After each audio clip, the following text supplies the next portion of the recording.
A small girl looked at Lillian, weak, forgotten, with no one in the world, and in that moment Lillian understood, when God places a life in our hands, He also places a mission. Lillian was born in the United States in 1887 in a simple family.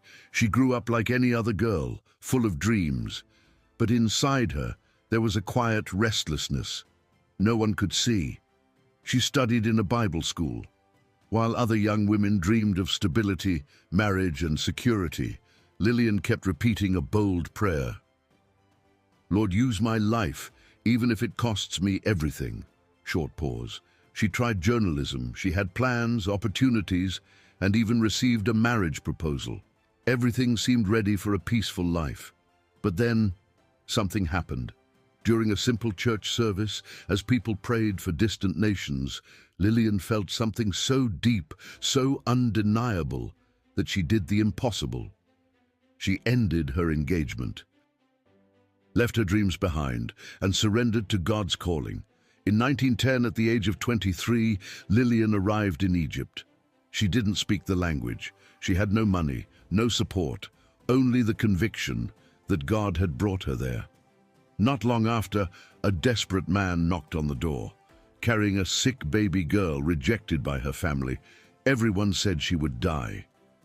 But Lillian held the baby in her arms and said, "As long as God gives me strength, no child will die without love." That baby was her first miracle, her first daughter of the heart. Pause.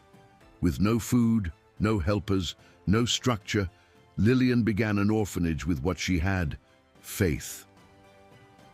When there was no bread, someone arrived with flour. When there was no milk, someone brought donations. When sickness came, healing came with prayer. People mocked her, criticized her, called her crazy, but the children kept coming, and love kept growing. What began in a small house became a home for hundreds, and later thousands.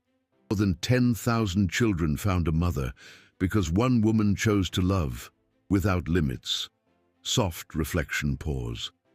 Lillian wasn't driven by fame or money. She was driven by the love of Christ, a love that doesn't wait to have everything before it begins to give. Maybe you'll never feed thousands. Maybe you'll never travel far. But God can use you to love just one life, and that love can transform generations. Where there is a need, God can use you as His answer. If this story touched your heart, write